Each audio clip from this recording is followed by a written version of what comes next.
तो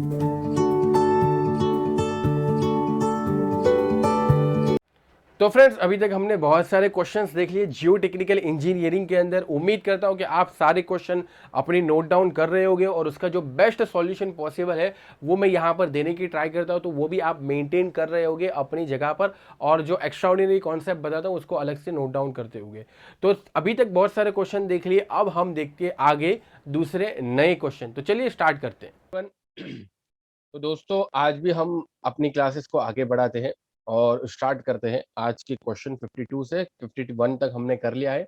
अगर आपने 51 तक नहीं देखा तो मेरा सजेशन है कि पहले 51 तक देख लो, जियो टेक्निकल इंजीनियरिंग को अच्छा बना लो कॉन्सेप्ट वाइज, उसके बाद 52 नंबर का क्वेश्चन करने आओ। बहुत ही आसान क्वेश्चन है। The void ratio of soil is 0.55 at an effective normal stress of 140 kPa। ठीक है, तो वॉइड रेशियो था 140 kPa का, जब सिग्मा था तब वॉइड रेशियो था हमारे पास 0.55। ठीक है, चलो।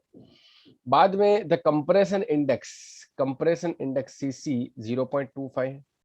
ठीक है, in order to reduce void ratio, अब ये जो वॉइड रेशियो था ये रिड्यूस होकर 0.4 हो गया, है ना। ये जो वॉइड रेशियो है ये रिड्यूस होकर 0.4 हो गया। An increase in magnitude of effective normal stress, increment कितना हुआ, डेल्टा सिग्मा आपको निकालना है दोस्तों, डेल्टा सिग्मा निकालना। ठीक है, increase in magnitude of effective normal stress, delta sigma दोस्तों आपको निकालना है। चलो, काफी आसान क्वेश्चन है, बेसिक सीसी वाला ही फॉर्मूला लगाऊंगा। CC is equal to delta E divide by log base 10 sigma zero dash plus delta sigma dash divide by sigma zero dash. ठीक है, तो ये इनिशियल के अंदर था तो मैं इसे ई नॉट बोल देता हूँ। ठीक है, या ई जीरो जो बोलना है वो, ये इनिशियल के अंदर था तो मैं इसे सिग्मा जीरो बोल देता हूँ, या सिग्मा नॉट जो बोलना है वो बोल सकता हूँ। ठीक है, चलो, तो ये हो गया 140 kPa। अब यहाँ पर वैल्यू ही रखनी है, आपके पास सीसी भी है 0.25 is equal to 0.55 minus 0.4 divide by log base 10 sigma zero dash 140 plus delta sigma dash, ये आपको फाइंड आउट करना है, नीचे 140। सिंप्लीफिकेशन करके डेल्टा सिग्मा डैश को आप सब्जेक्ट बना दो, क्या आंसर आता है देखो, है ना। डेल्टा सिग्मा डैश को सब्जेक्ट बनाकर देखो क्या आंसर आता है दोस्तों आपका। तो अगर यहाँ पर 0.25 को मैं इनवर्स करके यहाँ पर 0.55 माइनस 0.4 करता हूँ तो 0.6 आएगा, फिर उसको 10 करना पड़ेगा ना लॉग हटाने के लिए, तो 10 कर दिया 3.98 आ गया। फिर उसको 140 से मल्टीप्लाई किया तो 557.35 आ गया। फिर उसके अंदर से 140 माइनस किया तो 417.35 आ गया। सो मेरा तो डेल्टा सिग्मा डैश जो फाइंड आउट करने का है उसका आंसर है 417.35 kPa। kPa मतलब किलो पास्कल। चलो, सिंपल है ना दोस्तों, सिंपल है, काफी आसान लग रहा होगा, उम्मीद करता हूँ आपको भी। बहुत ही आसान क्वेश्चन था, 417 के आसपास हमारा आंसर आ गया। एक्चुअल आंसर की मैं इसका आंसर लगभग 416 टू 418 था। ठीक है, तो 417 उसके अंदर ही आ रहा है, क्योंकि न्यूमेरिकल आंसर टाइप क्वेश्चन है। चलो दोस्तों, काफी आसान क्वेश्चन था, एक ही फॉर्मूला का इस्तेमाल करना था। गेट 2018 के अंदर ये 2 मार्क्स का क्वेश्चन पूछा गया था।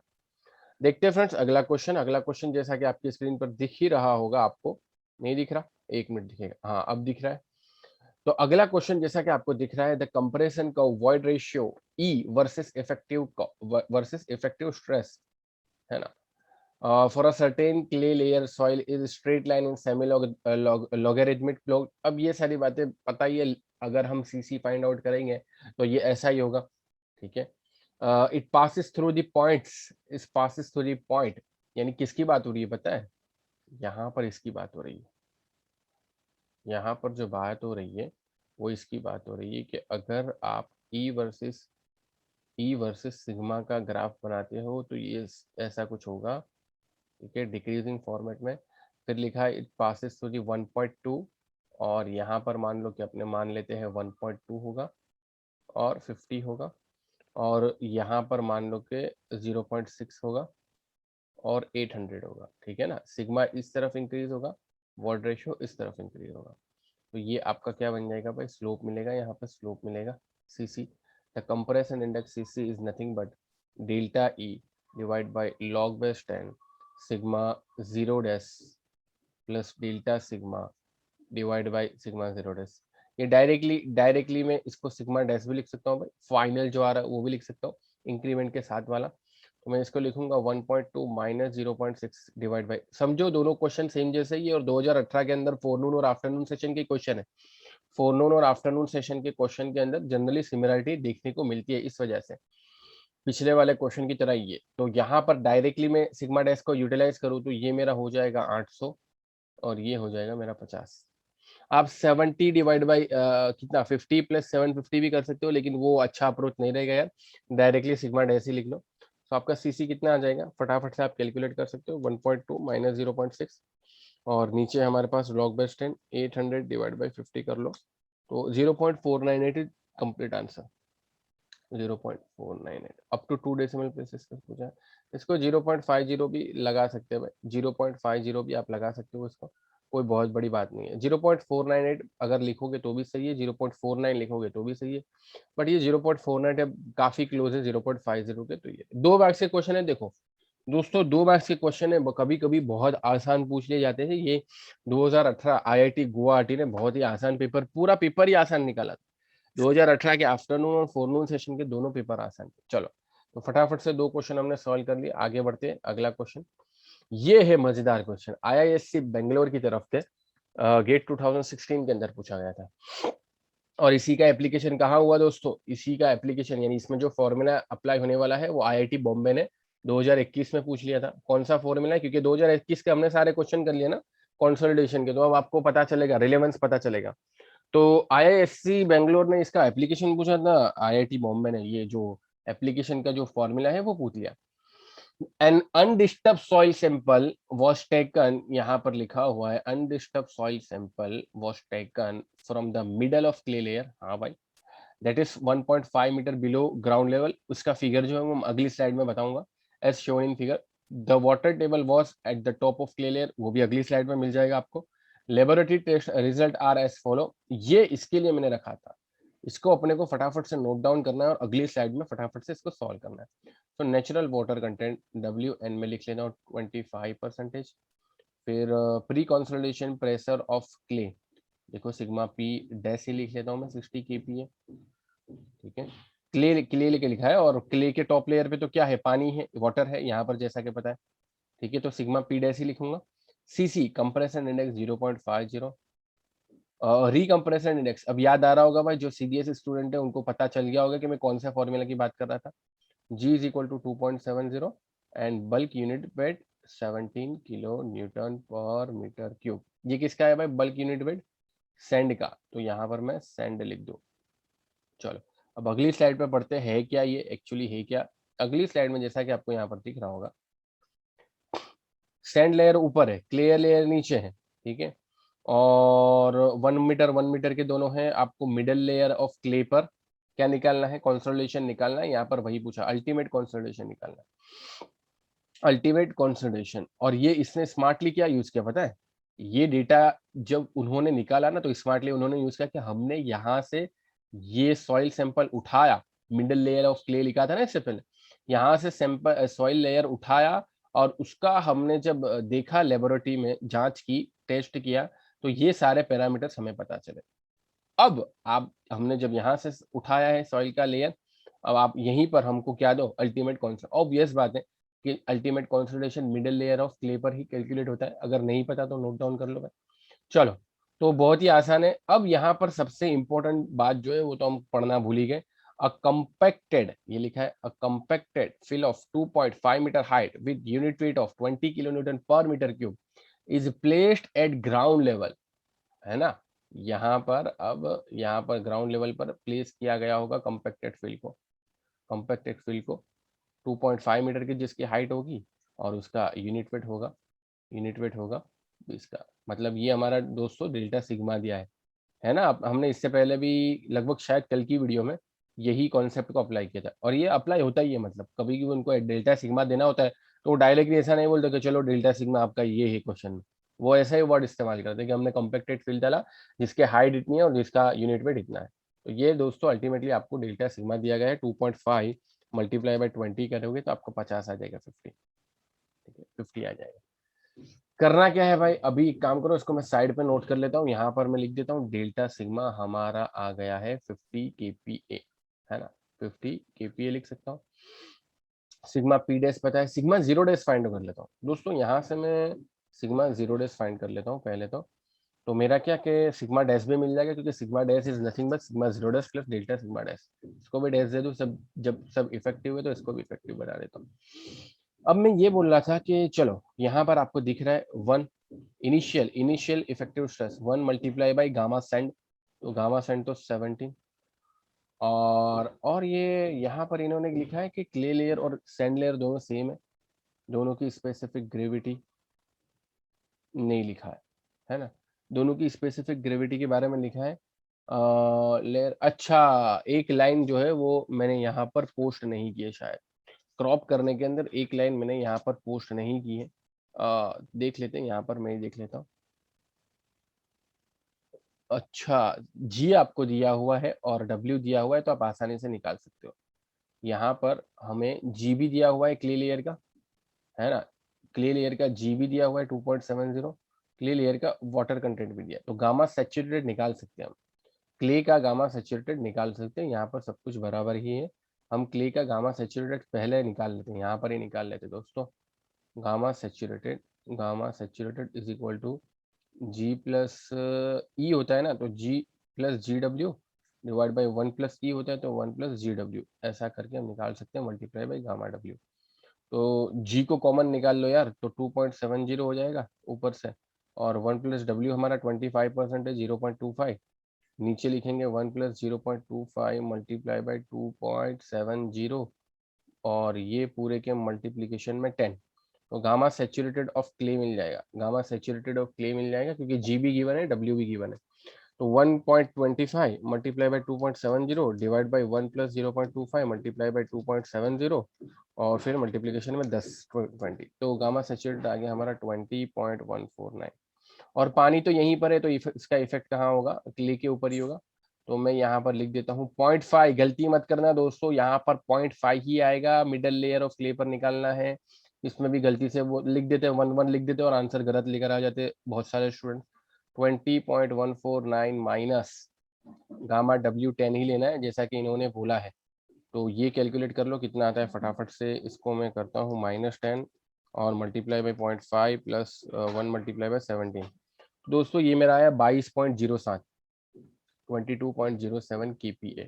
इसको भी साइड पे रख दो, इसको भी साइड पे नोट डाउन कर दो, और हम अगली स्लाइड पर चलते हैं, 1 मिनट, हम अगली स्लाइड पर चलते हैं, तो यहाँ पर, हाँ, तो दोस्तों सिग्मा जीरो डैश को हम यहाँ कहीं पर मेंशन कर देते हैं, sigma zero dash is equal to 22.07 kPa, हो गया। अब दोस्तों, अब हम अल्टीमेट सेटलमेंट की तरफ बढ़ते हैं दोस्तों, अल्टीमेट सेटलमेंट की तरफ बढ़ते हैं डेल्टा एच पर। तो दोस्तों डेल्टा एच हम सभी को पता है क्या होता है, डेल्टा एच सभी को पता है, delta H is equal to, हाँ, अब यहाँ पर लेकिन ट्विस्ट क्या है पता है, बेसिक तो हम ये लिख सकते हैं यार, delta H is equal to C C H divide by 1 plus E naught multiply by log base 10 multiply by sigma dash divide by sigma zero dash, ठीक है, वह sigma dash is sigma zero dash plus delta sigma. But यहाँ पर ये formula नहीं चलेगा, यहाँ पर ये फॉर्मूला इसलिए नहीं चलेगा क्योंकि यहाँ पर आपको प्री कंसोलिडेशन प्रेशर भी दिया हुआ है, यहाँ पर आपको रिकम्प्रेशन इंडेक्स भी दिया हुआ है, या तो स्वेलिंग इंडेक्स, ठीक है, दोनों में से कोई एक होना। तो यहाँ पर रिकम्प्रेशन इंडेक्स और प्री कंसोलिडेशन प्रेशर भी दिया हुआ है, तो यहाँ पर ये वाला फॉर्मूला नहीं लगेगा।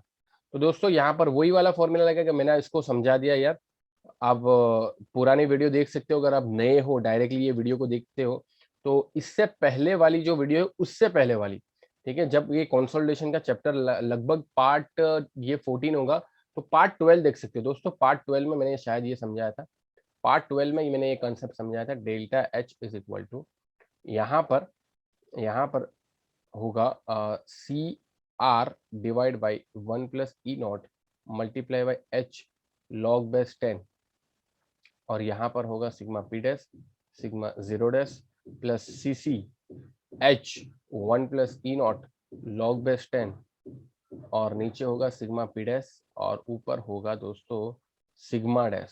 सिग्मा डैश इज, तो ये दोस्तों मैंने तब भी समझाया था, पार्ट 12 में समझाया था। क्या समझाया था? पार्ट 12 में मैंने समझाया था कि ये फॉर्मूला तब वैलिड होगा जब आपका sigma dash greater than sigma P हो। तो अभी तो हमने सिग्मा डैश कैलकुलेट किया नहीं, तो sigma dash is nothing but sigma zero dash plus delta sigma dash. तो सिग्मा जीरो डैश हमें 22.07 मिला है और डेल्टा सिग्मा हमें 50 मिला है, तो ये हमारा हो जाएगा 72.07, है ना, 72.07 which is greater than 60, which is greater than 60। और 60 क्या है? Sigma P dash. तो सिग्मा पी डैश की अंदर जो है, सिग्मा पी डैश से ज्यादा सिग्मा डैश है, तब ये फॉर्मूला वैलिड होगा। तो अभी हम इस फॉर्मूला को वैलिड कर सकते हैं। जब इस फॉर्मूला को वैलिड कर सकते हैं तो चलो भाई वैलिड करो फटाफट और वैल्यू रख दो, वैल्यू रख दो। यहाँ पर सारी वैल्यू रखनी है, सारे पैरामीटर है। सबसे पहले स्मार्ट अप्रोच में तो मैं ये करूंगा कि मैं h divide by 1 plus E note को बाहर लिख लेता हूँ। h हमारा 1 मीटर ही था और 1 प्लस ई नोट हमारा क्या हो जाएगा? GW हो जाएगा, है ना। ई नोट हमारा 2.7 मल्टीप्लाई बाई 0.25 लॉग बेस 10। अच्छा, इसके साथ क्या मल्टीप्लाई होगा? ये वाले लॉग के साथ, ये वाले लॉग के साथ सी आर मल्टीप्लाई होगा पहले वाला, तो सी आर तो 0.05 है, multiply by log base 10 sigma P dash 60 sigma zero dash 22.07। यहाँ पर गलती मत करना, थोड़ा कॉन्शियसनेस रखना, plus C C 0.5 divide by, ये तो कर दिया ना, h डिवाइड बाई 1 और ये तो कर दिया हमने, h divide by 1 plus E note तो हमने बाहर निकाल लिया, मल्टीप्लाई बाई लॉग बेस 10 और ऊपर 72.07 जो अभी हमने कैलकुलेट किया, डिवाइड बाई सिग्मा पी 60। आ गया ना मजा? आ जाएगा मजा अगर आप सही से करो तो। ठीक है, ये ऐसे क्वेश्चन एग्जाम में सॉल्व करने की सही में बहुत मजा आती है। एग्जाम में जो सॉल्व करने की ये क्वेश्चन, क्योंकि वहां पर तो ये नए होते ना, वहां पर ये नए होते। अगर आप भी पहली बार करते हो तो पहली बार में तो लगेगा कि अरे वाह यार क्या क्वेश्चन बनाया। चलो फटाफट से इसको सॉल्व करो यार, फटाफट से। 0.05 multiply by log of 60 divide by 22.07 plus 0.5 multiply by log of 72.07 divide by 60, 0.0615 और उसको 1 मल्टीप्लाई करोगे, उसको डिवाइड में 1 प्लस 2.70 मल्टीप्लाई बाई 0.25 करोगे तो ये आपका 0.036 आ रहा है भाई मेरा, 0.03672 मीटर। ठीक है, इसको एमएम में कंसिडर करो तो 1000 मल्टीप्लाई कर दो दोस्तों, 1000 मल्टीप्लाई करोगे तो 36.72 mm आ रहा है, 36.72 mm आ रहा है दोस्तों, है ना।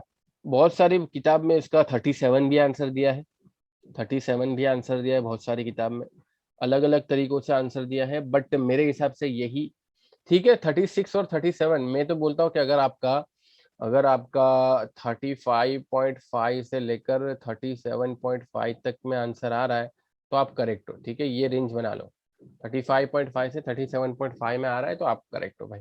बहुत सारी किताब में 37 भी आंसर दिया है, अब 36.72 37 के करीब ही है। तो चलो भाई, मेन ही है कि आपने अप्रोच समझा कि नहीं समझा। अगर आपने अप्रोच समझा है तो बढ़िया बात है, अगर अप्रोच नहीं समझा तो फिर आपको देखना पड़ेगा। ठीक है, ठीक है।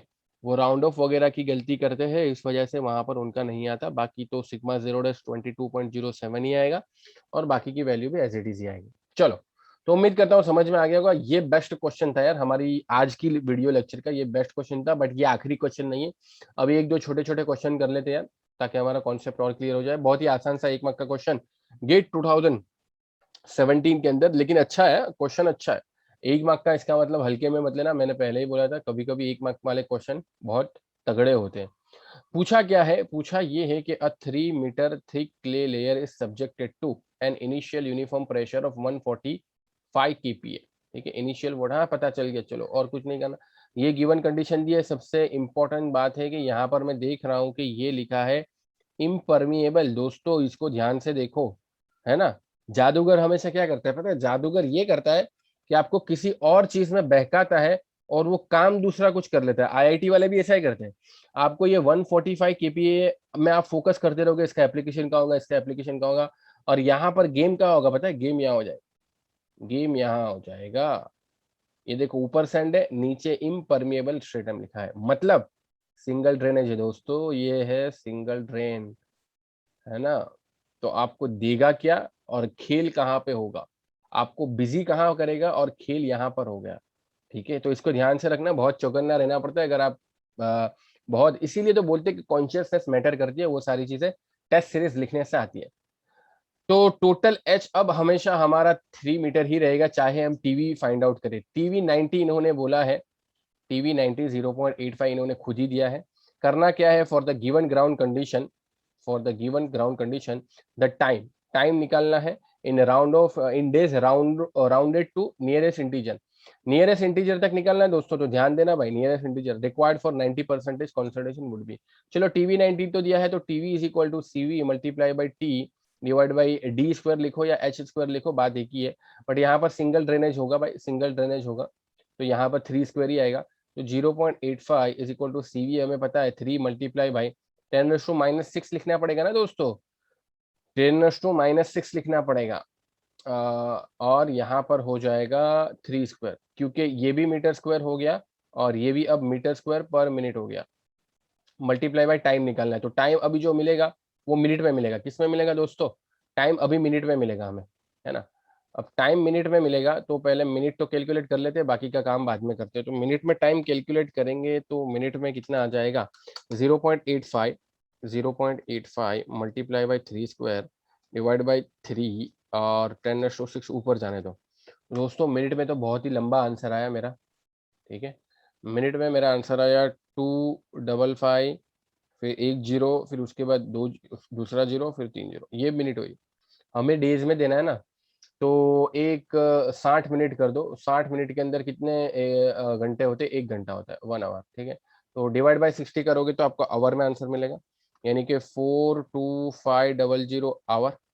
और नाउ एक दिन के अंदर कितने घंटे होते, 24, तो डिवाइड बाई 24 कर दो, तो आपको ये डेज के अंदर आंसर मिल जाएगा divide by 24।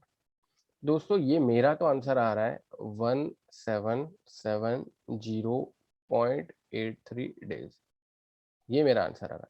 Round off to nearest integer बोला था दोस्तों, भूल मत जाना, ठीक है। 1771 डेज आपका फाइनल आंसर होगा, 1771 डेज आपका फाइनल आंसर होगा, ठीक है।